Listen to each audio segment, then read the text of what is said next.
중국 우한에 거주하던 우리 교민들을 계속 수송하고 있습니다. 이제 2차 또 수송할 특별 전세기가 아마 떠나는 걸로 알고 있습니다. 그런데 사실은 우한으로 가는 것을 다들 꺼려할지 모르겠습니다. 근데 참 감사하게도 조종사들과 그 항공기 승무원들이 자원해서 서로 가겠다고 그런 일이 있었다고 그래요. 위험 부담이 있음에도 불구하고 참 우리 이름 모를 그런 조종사들, 승무원들 만에 하나 감염될 수도 있지만 그렇게 위험을 무릅쓰고 가는 것을 보면서 그래도 참 소망이 있고 참 아름답다 그런 생각을 하게 됩니다. 의료진들은 더하죠. 그렇습니다. 물론 방호복을 입고 그렇게 진단을 하고 치료를 하고 그럽니다만은 역시 그들의 봉사와 헌신이 참 아름답습니다. 그러니까 위기에 처했을 때에 과연 누가 곁에 있는가는 굉장히 중요하죠. 그래도 환자들 약으로 치료를 하고 여러 가지 또 처방도 받고 수술도 하고 그렇습니다만은 그래도 의사 선생님이나 간호사 선생님뿐만 아니고 그들 곁에 있는 보호자들의 힘이 무엇보다도 크죠. 때로는 정 눈물 흘리면서 곁에서 기도하지 않습니까? 그저 얼굴을 닦아주기도 하고요. 요즘은 뭐 간병인이 있습니다만은 그래도 보호자들보다 더 환자들을 그죠? 마음으로 좀 사랑하고 아끼고 소중히 여기면서 헌신하는 분들이 어디 있겠습니까? 손발 저리지 않도록 주물러 주고 말이죠. 참 그런 것이 필요합니다. 우리 인생 위기에 처했을 때, 고통을 겪을 때, 어려움에 정말 처했을 때, 슬픔 가운데 있을 때 과연 누가 곁에 있는가? 참 우리에게는 그것이 큰 질문거리가 아닐 수 없습니다. 사도 바울이 예수님의 부름을 받고 예수님을 다메섹 도상에서 만나서 평생 목회자로 선교사로 그가 사역할 수 있었던 것은 그 자신이 가지고 있는 역량 때문만은 아니었습니다. 누가 그의 곁에 있는가가 분명했기 때문에 그렇습니다. 그가 소아시아에서 선교 사역을 하면서 굉장히 큰 어려움, 고초를 겪었던 것을 본문은 분명히 가르쳐주고 있습니다. 8절 9절을 우리 같이 한번 읽어보는 것이 좋을 것 같습니다. 8절 9절 다 같이 읽어보십시다. 형제들아, 우리가 아시아에서 당한 환난을 너희가 모르기를 원하지 아니하노니 힘에 겹도록 심한 고난을 당하여 살 소망까지 끊어지고 우리는 우리 자신이 사형 선고를 받은 줄 알았으니 이는 우리로 자기를 의지하지 말고 오직 죽은 자를 다시 살리시는 하나님만 의지하게 하심이라. 아멘. 참 여기 정말 재미나는 표현이 나옵니다. 사형 선고를 받고 살 소망까지 끊어지고 사형이 집행되지는 않았습니다. 가까스로 극한 상황 가운데서도 하나님께서 그를 지켜주셨습니다. 주님께서 그를 붙든 손을 놓지 아니하시고 계속 이끌어 주셨습니다. 그렇게 하신 이유가 뭐라고요? 계속 하나님만 의지하도록 자기의 힘을 믿고 자신의 경험, 경륜 이런 것을 붙들고 사역하지 않고 계속해서 하나님만 의지하도록 하나님께서 특별히 쓰신 도구가 환난이었습니다. 괴로움이었습니다. 하나님만 의지하도록. 그런데 놀라운 것은요, 실제로 더 그것이 사도 바울에게는요 복이 될 수 있었던 것은 하나님은 어떤 하나님이세요? 죽은 자를 다시 살리시는, 이건 어떤 사람도 가지고 있지 못한 능력이에요. 어떤 사람도 가지고 있지 못한 그런 은사예요. 하나님께서 계속 그 부활의 능력으로 그를 붙드시기 때문에 계속해서 하는 일들이 아무리 어렵고 힘들더라도, 아무리 막힌 것 같은 그런 길이라 할지라도 계속해서 선교의 지경이 넓혀지고 주께로 돌아오는 사람들이 더 많아지고, 물론 사도 바울에게는 그것이 고통이었고 어려움이었으면 틀림이 없습니다.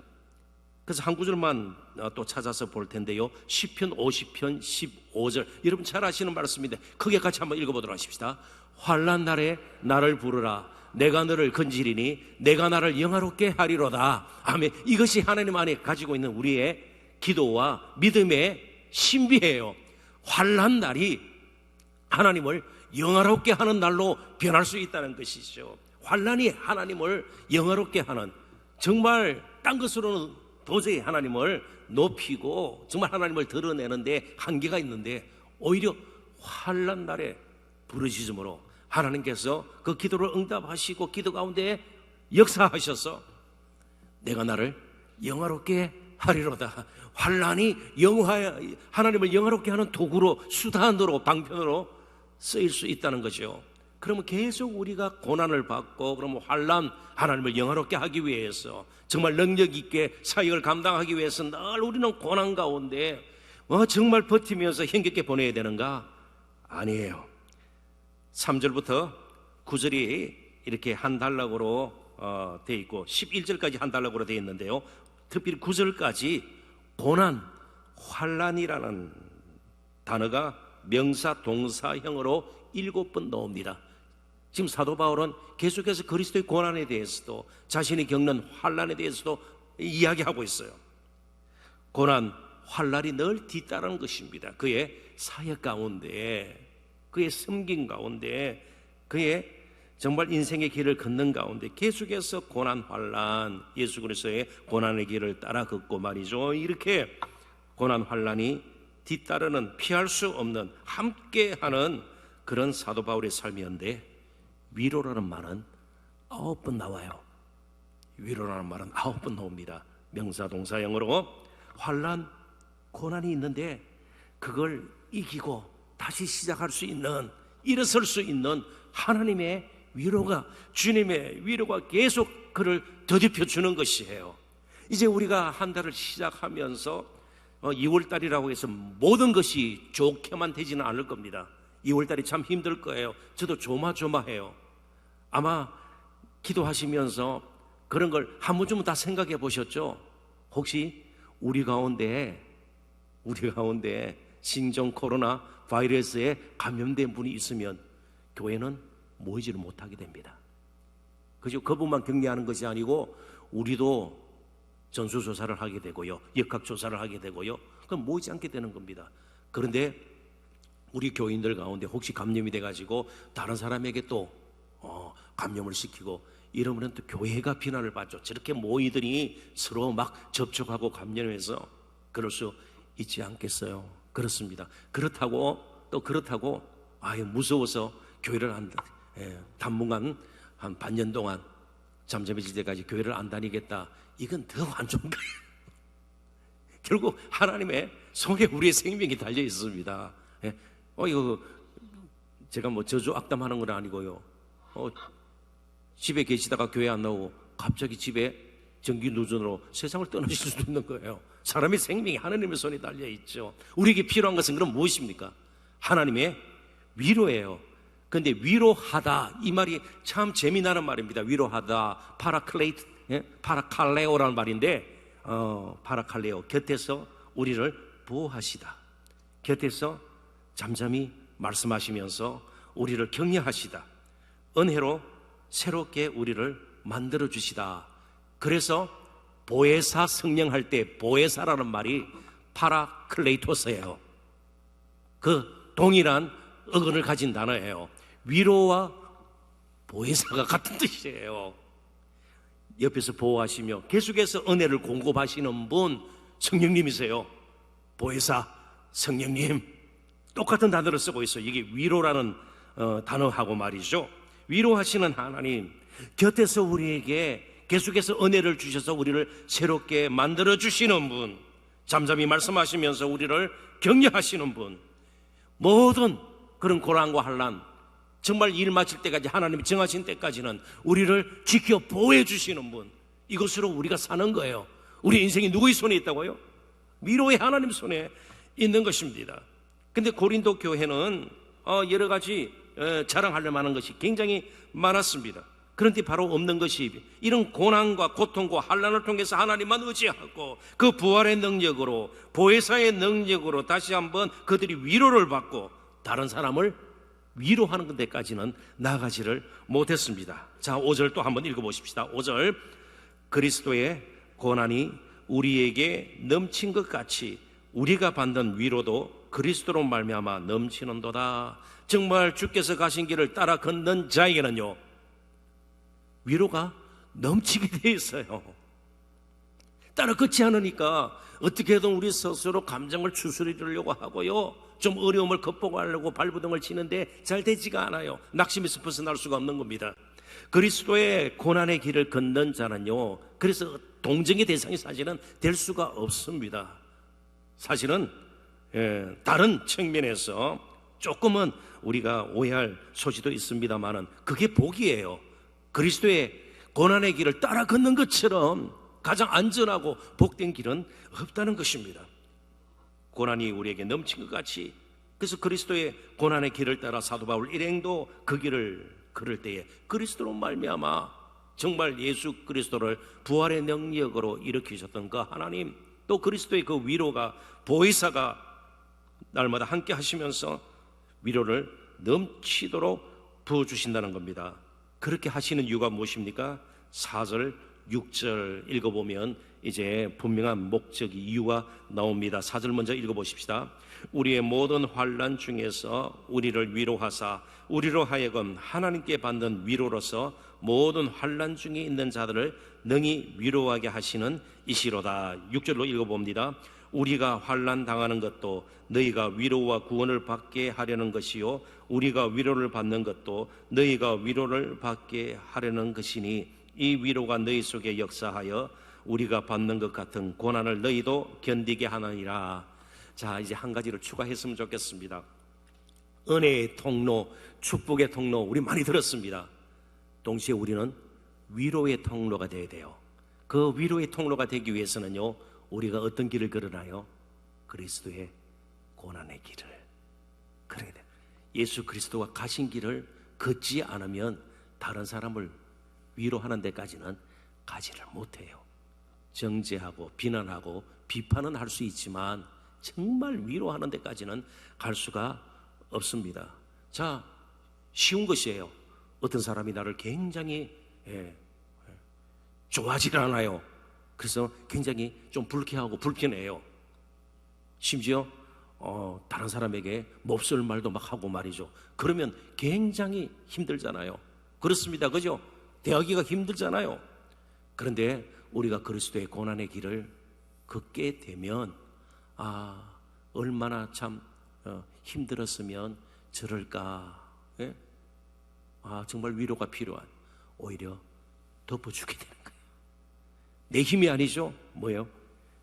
보혜사 파라클레토스가, 하나님의 그 넘치는 위로가, 그리스도의 그 넘치는 위로가 나를 덮고 나를 통해서 흘러 그분에게도 갈 수 있는 것이죠. 그때 고린도 교회는요, 문제가 있었습니다. 그래서 제가 문제 몇 가지만 좀 소개를 하고 이제 말씀을 정리할까 합니다. 고린도 전서에 보면 고린도 교회 형편을 참 잘 가르쳐 줍니다. 거기 보면 신령한 사람 혹은 신령한 자로 번역되는 푸뉴마티코스라는 말이 바울 서신 전체 13권 최소한 되는데요, 24번이 나오는데 고린도 전서에만 15번이 나와요. 그러니까 고린도 교회는요, 뭘 자랑합니까? 우리는 신령하다, 우리는 영적으로 아주 깊이가 있다, 영적으로 부족하지 않다. 신령한 사람, 신령한 자, 이게 고린도 교회에 참 팽배해 있는 그런 자부심이었습니다. 자랑하다, 이 단어가 신약성경 전체에 53번 나오는데 고린도전서에 35번 나와요. 고린도 교회는 자랑하는 교회였어. 이것저것 자랑할 것이 많다. 우리는 이런 은사도 받았고, 그리고 실제로 부유했습니다. 위치적으로 아주 상급의 요충지였기 때문에, 무역의 요충지였기 때문에 그들은 가진 것이 많다, 자랑도 했습니다. 그래서 그러다 보니까 자만 혹은 무례함, 신약성경에 7번 나오는데 고린도전서에만 6번이 나와요. 그러다 보니까 스스로 높아지는 겁니다. 정말 우리는 부족한 것이 없고 뭐든지 우리 힘으로 할 수 있다, 연약함이 없다, 우리는 신령하다, 우리는 자랑할 것이 많다. 그러다 보니까 그리스도의 고난의 길을 걷기보다는요, 파가 생겨버린 겁니다. 그리스도파 잘 아시잖아요, 그죠? 뭐 아볼로파, 바울파, 베드로파, 게바파 이런 식으로 말이죠. 그리고 무엇보다도 사도 바울을 업신여겼습니다. 사도 바울의 사도권을 그들은 인정하지 않았습니다. 그러다 보니까 사도 바울이 전했던 말씀조차 십자가의 도마저 그들은 별로로 생각하는 그런 영적 분위기였습니다. 그들에게 필요한 것이 바로 진정한 위로였습니다. 그러나 그 위로는 딴 데서 구하는 것이 아니라 그리스도와 함께 십자가의 길을 걸을 때입니다. 이제 말씀을 맺습니다. 온전히 거룩하신, 완전하게 의로우신, 정말 모든 것을 아시고 전능하신, 영원하신 그분이 먼저 찔리셨습니다. 채찍에 맞으셨고요, 가시 면류관을 씌었습니다. 십자가에 못 박혀서 고난과 고통과 아픔과 상함이 있었습니다. 바로 그분이 우리의 나음을 위해, 구원을 위해, 우리의 영원한 생명을 위해 자신을 들이셨던 예수 그리스도 주님이십니다. 우리에게 위로가 되기 위해서 그분은 먼저 그런 고통의 길을, 아픔의 길을, 상함의 길을 걸으셨습니다. 그토록 우리를 위로하시고 사랑하시기에 어떤 일이 있어도 그분은 우리 곁을 떠나지 않을 것입니다. 여전히 우리를 붙드시고 2월 한 달도 우리가 어떤 어려움에 처하든, 우리가 가는 길이 아무리 험하든, 그리고 우리가 모여서 참으로 이룬 우리 교회가 어떻게 되든 그 주님 붙든 손 놓지 않을 것입니다. 건지시고 함께 하실 것입니다. 10절 다 같이 읽고 말씀을 맺도록 하십시다. 다 같이 읽습니다. 그가 이같이 큰 사망에서 우리를 건지셨고 또 건지실 것이며 이후에도 건지시기를 그에게 바라노라. 날마다 우리를 붙든 손, 그 손길을 느끼면서 2월 한 달도 힘있게 살아내시는 저와 여러분 되시기를 주님의 이름으로 축원합니다. 기도하십시다. 하나.